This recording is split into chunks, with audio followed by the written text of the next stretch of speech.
مفتی صاحب داڑھی کے مسئلے پہ کیونکہ بہت سارے آپ کو پتا ہے پاکستان میں لوگ کہتے ہیں کہ جی چھوٹی داڑھی بھی ٹھیک ہے. ایک تو داڑھی کے والے سے دونوں چیزوں کی وضاحت فرما دے, عام آدمی کے لیے داڑھی اور پھر امام کے لیے داڑھی. اور قاری طیب صاحب رحمہ اللہ نے اپنی کتاب میں چھوٹی داڑھی کو بھی کسی حد تک گنجائش دی ہے. اس کتاب میں نے خود پڑھا ہے, یہ میرے والد صاحب نے دکھایا مجھے.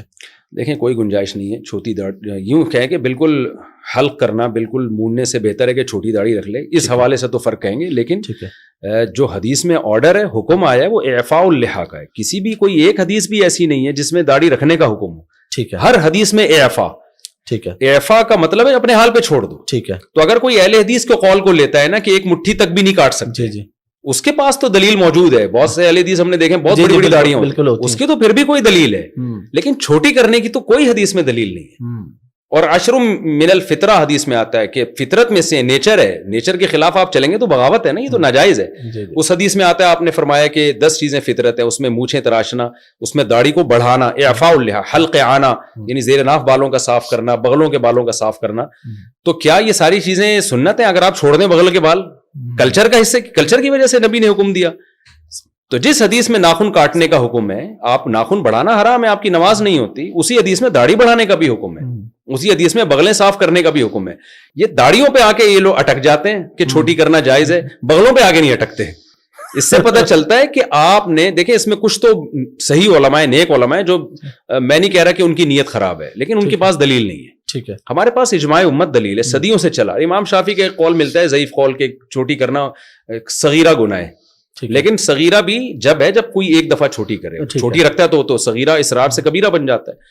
تو ایک قول ملتا ہے, لیکن تینوں ائمہ اور خود امام شافعی کا جو مفتہ بھی قول ہے فقہ شافعی میں, چاروں مذاہب میں, اور صحابہ تابعین, کوئی ایک نہیں آپ دکھا سکتے. ایسی چیز کو آپ کلچر کہہ کے ٹال دیں کہ بھی کلچر تھا, تو کلچر تو بال رکھنے کا بھی تھا, وہاں کیوں نہیں نبی نے اتنی تاکید سے حکم دیا؟ اچھا, بعض لوگ یہ کہتے ہیں کہ حدیث میں آتا ہے خالف الیہود والنصارى, یہود و نصارہ کی مخالفت کو داڑھی رکھو. تو اس پہ بھی بعض لوگ کہتے ہیں یہ یہودی اور نصارہ کی مشابہت کی وجہ سے اب تو بہت سے یہودی بھی داڑھی رکھتے ہیں. یہ بات بھی غلط ہے. نبی نے جو بتایا نا یہودی اور نصارہ کی مخالفت کرو, حدیث کا یہ قطعاً مطلب نہیں ہے کہ یہودی رکھنا شروع کر دیں تو تم کٹانا شروع کر دو. مطلب یہ کہ بری چیز ہے جو یہود و نصارہ کرتے ہیں, تم نے برائی میں ان کی مخالفت کرنی ہے, اچھائی کو پروموٹ کرنا ہے, اعفاء اللحیٰ پہ عمل کرنا ہے. اور ویسے بھی آج کل بھی زیادہ تر یہودی اور عیسائی رکھتے نہیں ہیں, بہت کم, چند مذہبی قسم کے لوگ رکھتے ہیں. میں نے الحمدللہ پرانی آسمانی کتابوں کا بھی طلب علمی کے دور میں مطالعہ کیا ہے.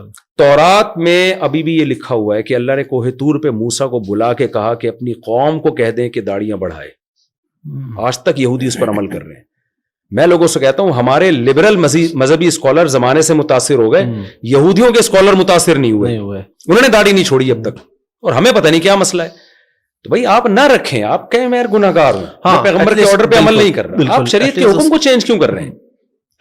تو 150-200 سال پہلے علامہ شامی ابن عابدین جو فقہ حنفی کے بڑے مستند ایک مفتی سمجھے جاتے ہیں, جن کو بہت آدھی دنیا نے ان کو فالو کیا ہے, ان کے یہ الفاظ ہیں کہ داڑھی ایک مٹھی سے کم کرنا یا بالکل منڈا دینا, کما یفعلہ بعض المغاربۃ والمخنثۃ من الرجال فلم یبحہ احد. وہ 150-200 سال پہلے یہ لکھ رہے ہیں کہ جیسے کہ اہل مغرب کرتے ہیں, یا کچھ وہ مرد جو عورتوں کی مشابہت کرتے ہیں, وہ مرد جو چھوٹی داڑھی کرتے ہیں یا شیو کرتے ہیں, اس کو کسی نے بھی حلال قرار نہیں دیا. یعنی اس وقت 200-250 سال پہلے روئے زمین پر کوئی ایک مفتی بھی نہیں تھا جو اس عمل کو جائز کہتا ہو. اجماع امت خود ایک مضبوط دلیل ہے. حدیث میں آتا ہے میری امت گمراہی پہ جمع نہیں ہو سکتی.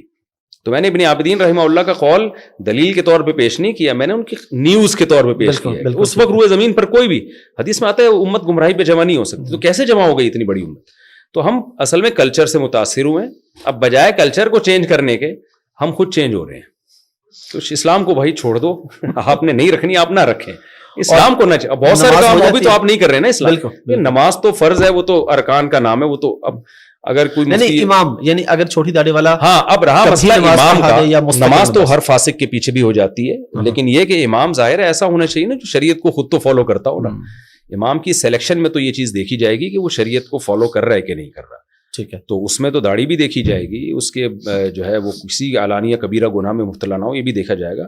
لیکن اگر کوئی بغیر داڑھی والا نماز پڑھاتا ہے, نماز تو پھر ہر ایک کے پیچھے, ہر جو صاحب ایمان ہے اس کے پیچھے ہو جاتی ہے, لیکن اپنے اختیار سے ایسے شخص کو امام بنانا ٹھیک نہیں ہے.